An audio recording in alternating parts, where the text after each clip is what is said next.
Hello everyone, आज के इस लेक्चर में हम बात करेंगे रोमांटिक पोएट्री के बारे में और रोमांटिक पोएट्री के पोएट्स के बारे में और लास्टली हम कंक्लूजन के बारे में।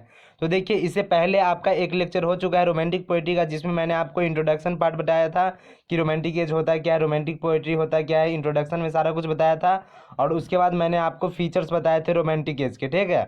और इस लेक्चर में हम आज मेजर पोएट्स की बात करेंगे, जिसमें जितने भी मेजर पोएट्स रहे रोमांटिक एज के उसके बारे में, और लास्टली हम कंक्लूड करेंगे इस पूरे रोमांटिक पोएट्री को। तो चलिए शुरू करते हैं। अगर इसका पहला लेक्चर नहीं देखे हैं तो आप चैनल का वीडियो के डिस्क्रिप्शन में आपका उस वीडियो का लिंक मिल जाएगा, आप उसको देख लीजिएगा, ठीक है। और इस सब का आपको पीडीएफ कैसे मिलेगा अगर आप नए हैं तो, अगर नहीं मालूम है तो हम लास्ट में बताएंगे। तो चलिए शुरू करते हैं। तो देखिए, इंट्रोडक्शन पार्ट में मैंने अच्छे से समझा दिया था आपको। इसके अलावा आपको फीचर्स भी बता दिए थे रोमांटिक एज के, और रोमांटिक पोएट्री के भी फीचर सारे बता दिए थे। अब चलिए इसमें बता देते हैं कि पोएट्स ऑफ रोमांटिक पीरियड की जो पोएट्स रहे वो कौन कौन से रहे और कैसे कैसे रहे, ठीक है। तो देखिए, इसमें सबसे पहला पॉइंट आता है पोएट्स ऑफ रोमांटिक पीरियड में, the most prominent of the romantic poets are still some of the most popular poet today.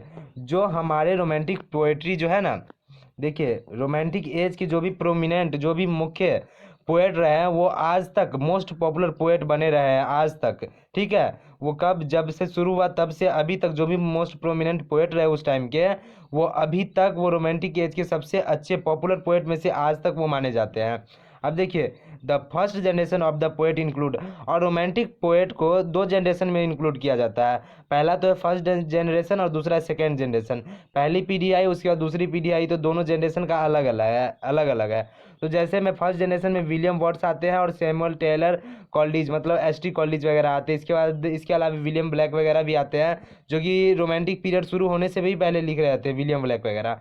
अब इसके अलावा जो अगर सेकेंड जनरेशन की बात करें तो the most recognizable name of the second generation were Lord Byron है, पीवी शैली है और जॉन किट्स है।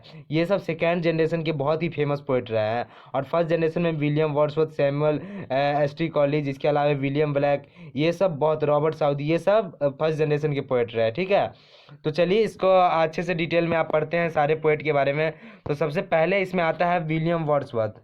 तो विलियम वर्ड्सवर्थ देखिए, ये बहुत ही फेमस है ये रोमांटिक पीरियड में, ठीक है। तो William Wordsworth is regarded as a forerunner of the romantic period. He बाउ a completely new approach of the writing.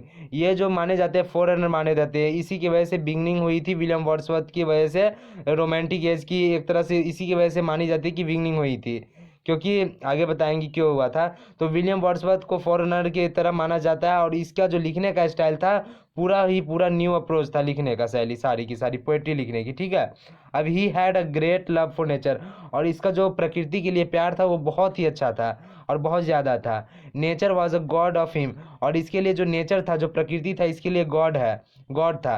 Because it was a source of poetic inspiration, because of his poetic ability and imagination. क्या बोला जा रहा है? It was a source of poetic inspiration, और इसका जो प्रकृति जो था वो इसके लिए पोएटिक, मतलब पोएट्री लिखने का एक इंस्पिरेशन की तरह ये लेते थे वो सारे के सारे नेचर के पहलुओं को।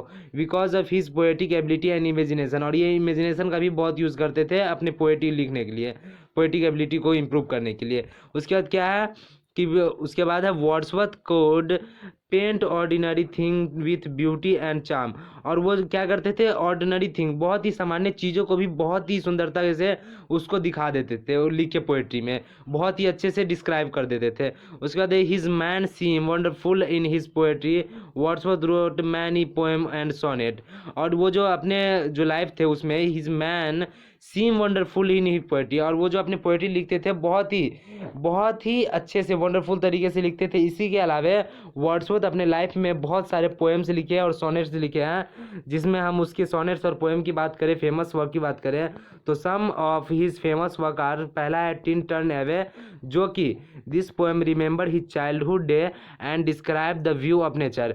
इसमें ये जो टिन टर्न अवे जो है ये बहुत ही फेमस वर्क रहा था, ये जो पोएम था बहुत ही फेमस रहा था विलियम वर्ड्सवर्थ वर्ड्सवर्थ का। इसमें क्या बताया जाता है कि उसके चाइल्डहुड के बारे में इसमें रिमेंबरिंग सारी कुछ की जाती है, उसके रिमेंबर आता है किस चीज़ के बारे में, चाइल्डहुड के बारे में। इसके अलावा इसमें नेचर के पहलुओं को भी रखा गया है इस पोएम में, तो इसीलिए ये बहुत ही फेमस रहा था ये पोएम। उसके बाद है उसके बाद है इसका एक सोनेट है, वेस्टमिनिस्टर ब्रिज एंड लंदन, जो कि एक बेस्ट सोनेट रहा, बहुत ही फेमस सोनेट रहा था। और विलियम वर्ड्सवर्थ क्या है, फर्स्ट जनरेशन पोएट है। अब दूसरे दूसरे पोएट की बात करें तो इसमें एस.टी. कॉलेज का नाम ना है, ये ऐसा हो ही नहीं सकता, क्योंकि दूसरा ये बहुत ही फेमस पोएट रहा है रोमांटिक एज के फर्स्ट जनरेशन के पोएट में, ठीक है। तो एस.टी. कॉलेज का पूरा नाम क्या है, Samuel Taylor Coleridge, and he is also a very important figure of romantic period. और ये रोमांटिक पीरियड के एक बहुत ही उभरे हुए फिगर है, मतलब कि बहुत ही फेमस पोएट रहे उस टाइम के। He is both a great critic as well as a great poet. और वो क्रिटिक भी रहा है, साथ साथ वो पोएट के साथ साथ एक क्रिटिक भी रहा है। क्रिटिक क्या होता है, तो किसी भी वर्क जब पब्लिश वगैरह होता है तो उस पर उसमें उसको जज किया जाता है एक क्रिटिक के द्वारा, वो कैसा रहा, उसमें क्या खराबी रही, वो कैसा उस पर पूरा वर्क लिखा गया है, तो उसके बारे में उसको ही क्रिटिक बोलते हैं। जब कोई उसी किसी वर्क के बारे में ओपिनियन देता है, उसको जज करता है, उसके बारे में कुछ अच्छा बुरा बोलता है, उसी को क्रिटिक बोलते हैं, ठीक है। ही is also literary partner of Wordsworth. और ये विलियम वर्ड्सवर्थ का एक लिटरेरी पार्टनर भी रहते, जैसा कि मैं आपको बताऊं तो वो जो लिरिकल बैलेट जब पब्लिश हुई थी, कितना में 1798 के करीब हुआ था, तो उस टाइम में क्या था, उसके 3 साल पहले ये दोनों की दोस्ती हुई थी, किसकी, एस.टी. कॉलेज और विलियम वर्ड्सवर्थ, ठीक है। तो दोनों की दोस्ती के 3 बाद ही लिरिकल बैलेट को पब्लिश कराया गया था। तो both of them work together publish the lyrical ballot. और ये लिरिकल बैलेट जो है जब भी फेमस हुआ, जब भी मतलब पब्लिश किया गया 1798 करीब, अगर मैं गलत नहीं हूँ तो उसी टाइम से ही जो है रोमांटिक एज की शुरुआत मानी जाती है, ठीक है। तो some of famous works of Coleridge are the rhyme of the ancient mariner, जो कि फर्स्ट एडिशन था the rhyme of the ancient mariner की, वो बहुत ही फेमस रहा था। इसके अलावा क्रिस्टेबल जो कि फेमस रहा, लेकिन इसमें सबसे ज़्यादा फेमस की बात करें आपको तो इसमें बहुत ही फेमस रहा था ये कुबला खान। ये बहुत ही फेमस वर्क रहा था किसका, एस.टी. कॉलेज का, ये बहुत ही फेमस वर्क रहा था। और ये भी क्या, फर्स्ट जनरेशन पोएट है, ठीक है। अब इसके बाद सेकंड जनरेशन की पोएट में बात करें तो देखिए आपकी सेकंड जनरेशन में कौन सा आता है, पहले तो देखिए इसमें लॉर्ड बैरन का नाम सबसे पहले आता है। देखिए ही is also a great poet for romantic era. और ये रोमांटिक एरा के लिए बहुत ही ग्रेट पोएट साबित हुए थे, बहुत ही अच्छे पोएट थे। इस पोएट्री इज़ पावरफुल, उसकी जो पोएट्री होती थी बहुत ही पावरफुल होती थी, but it lacks the political qualities of Wordsworth and college. और लेकिन उसकी जो पोएट्री को कंपैरिजन किया जाए वर्ड्सवर्थ और कॉलेज से तो थोड़ी सी कम होती थी, क्योंकि उसमें पॉलिटिकल क्वालिटीज़ थोड़ी सी नीचे उसके मुकाबले चली जाती थी। इसके अलावा देखिए his carelessly written poetry often strong and beautiful. लेकिन एक बात और है कि जब वो केयरलेस होके, जब वो उतना सीरियस होके जो चीज़ नहीं लिखते थे, वही उसके सबसे स्ट्रॉन्ग पोएट्री में से निकल के उभर आती थी, मतलब सबसे अच्छी पोएट्री उसके लिए हो जाती थी। जो जिसको वो सीरियस होके लिखते ही नहीं थे, बस ऐसे ऐसे लिख देते थे, वही पोएट्री उसकी फेमस हो जाती थी। अब सम ऑफ बैरन फेमस पोएम की बात की जाए तो इसमें पहला आता है चाइल्ड हेरोल्ड, उसके बाद है डॉन जॉन। ये दोनों बहुत ही फेमस रहा था। ही was a second generation romantic poet, जैसा कि मैंने पहले आपको बता दिया। अब देखिए पी.बी. शैली की बात की जाए तो पी.बी. शैली भी सेकेंड जनरेशन के एक बहुत ही अच्छे पोएट रहा है। तो देखिए Shelley was a great romantic poet, यह एक बहुत ही अच्छे रोमांटिक पोएट रहा है, who belongs to the second generation of romantic poet, ठीक है। क्या बोला जा रहा है, he was a very revolutionary and uncompromising figure, but his popularity as a lyric poet undoubtedly is a very great. ये जो लिरिक पोएट में ये बहुत ही अच्छे पोएट माने जाते हैं, ठीक है। इसकी पोएट्री लिरिक पोएट के मुकाबले इसके लिरिक पोएट में बहुत ही ऊपर इसका नाम लिया जाता है। ये एक बहुत ही अच्छे पोएट रहे जो कि सेकेंड जनरेशन के। अब आगे बात की जाए इसकी तो देखिए इसमें जो है इसके फेमस वर्क की बात की जाए पी.बी. शैली की, तो इसमें सबसे पहला आता है Alastor of the spirit of solitude. It was written in blank verse, जो कि ब्लैंक वर्स में लिखा गया था। इट शोज वर्ड्सवर्थ इन्फ्लुएंस, जो कि वर्ड्सवर्थ से इन्फ्लुएंस होकर ये लिखे हुए थे। उसके बाद है द क्लाउड, ये कि बहुत टू अ स्काईलार्क पी.बी. शैली का, जो मैं अभी आपके जो टू नाइटिंगेल पढ़ा रहे उसके बाद ये टू अ स्काईलार्क पढ़ाएंगे, ये इसी का है, पी.बी. शैली का है। तो ये भी बहुत फेमस पोएम रहा। Ode to a west wind, ये भी बहुत फेमस रहा। इसके अलावा पाँचवें पोएट की बात करें तो जॉन कीट्स।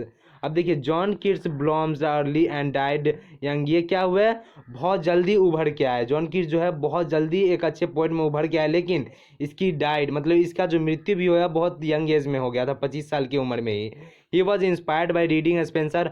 और ये किससे इंस्पायर हुए थे, स्पेंसर से, एडमंड स्पेंसर से, ठीक है।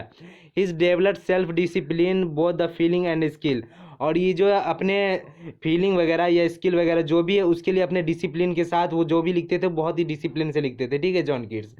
सम of the famous poem of Keats की जो फेमस पोएम की बात की जाए तो एंडीमियन है, ओड टू अ नाइटिंगेल जो आपको मैं पढ़ा रहा हूँ वो है, ओड टू ऑटम, ये बहुत ही फेमस रहा था किसके लिए, जॉन कीट्स के लिए।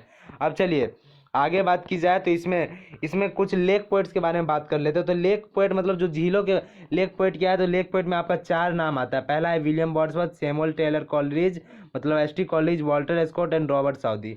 ये 4 पोएट का नाम लेक पोएट के नाम से लिया जाता है। क्यों लिया जाता है, तो these are the poet also called a lake poet.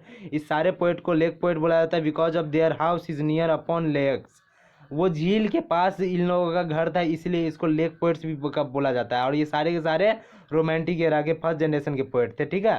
तो ये भी इसके लिए इंपॉर्टेंट पॉइंट है। अब कंक्लूजन की बात की जाए तो so from the above discussion of the romantic as, romanticism and early romantic poet, ये सारे डिस्कशन जो रोमांटिक एज से रोमांटिसिज्म, ये सारे एक ही वर्ड है। तो इस सारे डिस्कशन से हमें क्या पता चलता है, वी मे कंक्लूड दैट, हम कंक्लूड करते हैं, many of the our early romantic poets blooms the entire age, इस एज में क्या हुआ, बहुत सारे रोमांटिक एज बहुत ही फेमस हुए, बहुत ही अच्छे अच्छे वर्क लिखे, इसलिए वो बहुत ही ब्लॉम्स हुए, बहुत ही फेमस रहे ऑफ दिस ये period through this beautifully works there beautifully and blooms poems are famous all even the world. और कुछ पोएम्स जो है पूरे वर्ल्ड में फेमस हुए थे, किसमें, जो कि रोमांटिक एरा में लिखे गए थे, तो बहुत ही फेमस, जैसे कि ओड टू अ नाइटिंगेल बहुत ही फेमस है। इसके अलावा आपकी बोली जाए तो लिरिकल बैलेड पूरे वर्ल्ड में फेमस है, ठीक है। तो इसमें इस रोमांटिक एरा में क्या हुआ था कि बहुत पोएट्स भी ऐसे उभर के आए जो वर्ल्ड फेमस रहा है, और उसकी पोएम्स भी इतनी फेमस हुई कि पूरे वर्ल्ड में वो सारे फेमस पोएम्स लिखे गए थे। तो यही इसका कंक्लूजन है, इसमें आपको जो जोड़ना है जोड़ सकते हैं। तो इसी के साथ आपका रोमांटिक पोएट्री अच्छे से ख़त्म होता है। अब आपका जो है, आप जितने भी आपके पेपर 1 की जो भी मैन ग्रुप में जो भी टॉपिक वगैरह है, जैसे कि गोथिक नॉवेल सब है, इस सब के बारे में हम आपको बताएंगे। जो भी मैन टॉपिक है पहले मैं वो करवा देता हूँ। इसी के साथ यार मस्त रहो, व्यस्त रहो, पढ़ाई करते रहो, टेंशन भी ना लिए।